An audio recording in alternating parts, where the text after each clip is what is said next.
Okay, so this week's review is of Iron Horse Golf Course in North Richland Hills. I believe it is North Richland Hills, Texas. And that is, as they say, it is just northeast of Fort Worth, Texas, on the A20, just off the A20. And I happened to play this course because I was going somewhere to get some work done on my car, and I was going to go get it done and then go play the course. And the course is 6 miles from where I was going to get the work done on my car. And of course, so I drive out there, and I drive past the course on A20 going west, and they have shut the west side down of 820 at 377. No, actually just west of the Iron Horse Boulevard. So I ended up having to go back right there. I wasn't really even going to play there, but I looped around on Iron Horse trying to see if I could go south. And there really is not a way to go south until you come back further out of the development. I ended up driving right by the course, and I said, fine. I really didn't want to play that early. I was like 2 o'clock, 2:30, and I was like, I knew what would happen if I played that early, and sure enough, it happened. It's just too bright, even if it's reasonably warm, it was only like 85 degrees that day. But it just gets so sunny down here during the day if there's not enough cloud cover, and it was just so bright. And sure enough, I got borderline heat stroke, but I went ahead and played it anyway. I knew it was going to happen. Went ahead and played it anyway. And I had a good time playing it. It was a good course. But man, was I burned by the end of the round. And this is definitely not a course you want to go run out and play for hours without having enough water to drink.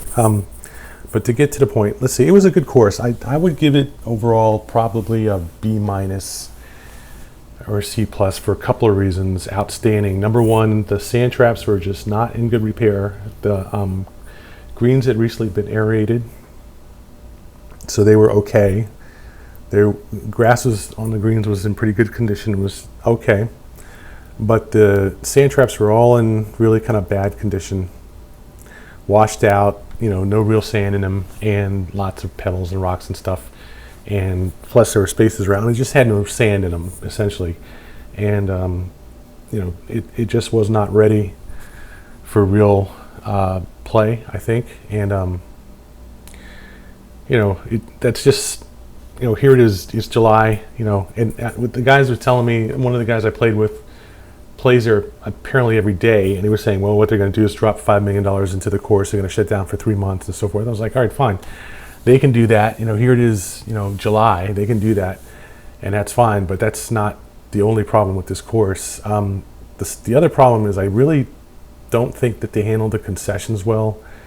They have concessions at the number 7 and number 10 tee boxes, which are together on both sides of the cart path. Number 7's on the right side, number 10's on the left side. And it's the only place I've ever played at where they take your card. If you get something on a credit card, they will take your card, and you have to go all the way back to the clubhouse at the end of the round and close out your round, and then they will give you your card back. Never seen that before. It was just, I almost didn't do it just because it was so weird, but I have sort of a burner card that I carry for this kind of stuff. So I gave them that, and it was just weird. I thought the course was too noisy. Obviously, 820 runs right by part of the course. There's a lot of houses on the course, which I knew because it was going to be by 820. I knew there was going to be a lot of houses. And it was noisy for a lot of the part. And we had some people who insisted on playing with us, which we tried to fob on us. I was playing a one behind a threesome behind, and we were a twosome behind a threesome, and then there was another twosome behind us. And we kept trying not to join up with the twosome behind us, and they kept trying to join up with us. And eventually what happened was my playing partner went back to the clubhouse because they were going to join. He was going to join somebody else that was coming up to play with him, and I ended up being by myself. I was like, all right, fine, come on, we'll play. But it kind of ruined the whole mood to go back. We really didn't want to play with them. But a lot of things conspired to make that happen. It's just a lot of stuff happened. So the round was pretty chaotic, and I really did not enjoy that part. But it was, I think, a good layout. I think it was a surprisingly good layout, and I enjoyed that part of it. It's just it was very noisy, very chaotic, and I didn't enjoy that part of it. But for the first, I think, 5 or 6 holes, we had a good time. Just the guy I was playing with myself had a good time playing, so I can't complain about that at all. So let me see. The course is rated 130 on the scorecard, but it's only rated 127 in golf now, which I've noticed happens is it tends to underrate the scorecard, and it's 6,800 yards from the back tees, and very playable from the back tees, not that long at all. And so we had fun playing, and it was, I think, a really good round until we got to about the number 7, number 8 holes, where the guy I was playing with dropped out, and then we were just being held up by the threesome in front of us, which was one guy who could play and 2 guys who could not play. And literally, you know, he's giving them lessons on the tee box every hole, and it just taking up, you know, all kinds of time. And they ended up just dropping out where he hit, you know, after his tee shot. They'd go out there, drop, and play from where he hit. So we ended up, despite the fact that, you know, I was playing with 2 other guys, playing 3, we ended up waiting still behind the other 2 guys, still, because they were slow still. And then they didn't want to pass on top of that, which, you know, I was like, look, if you're going to wait, we'll pass them, okay? But no, we'll wait. Oh, God. Anyway, so we ended up waiting behind them the rest of the way around, and it was just, you know, annoying, all around, just annoying in that regard. The only redeeming feature about playing this round that day in that heat and waiting was the fact that it was a decent course. I mean, certainly the course was quite a good course. I won't say it was a great course, but it was definitely interesting to play. It wasn't too flat. It had a fair amount of water. It wasn't too tight. It wasn't too loose. You know, you could run into trouble out there with wayward shots. You could find shots if you hit them onto adjacent fairways. So it was a mix. It was a good mix overall.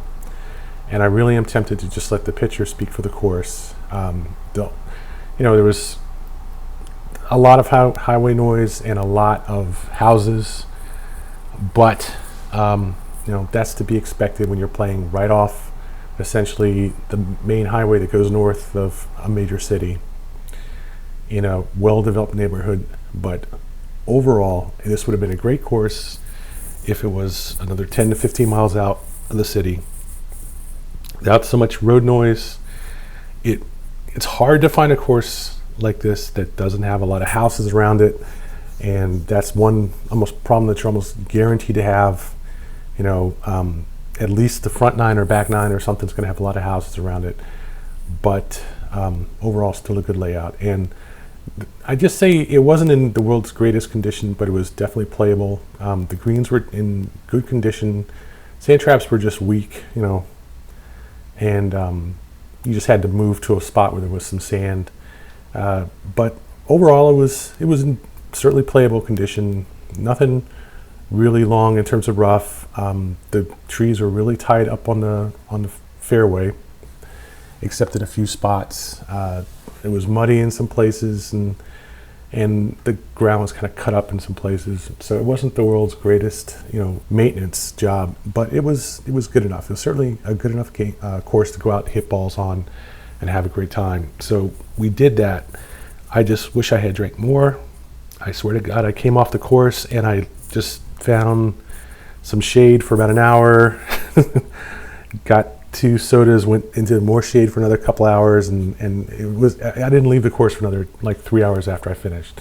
A good round. It's just that it was just way too noisy and too bright, but I'd still give it a B- that altogether, because the course was really a pretty good course. That's Iron Horse Golf Course in, I'm going to call it northeast Fort Worth, Texas. It's nowhere near Dallas. It's inside of Fort Worth, literally. So Fort Worth, Texas.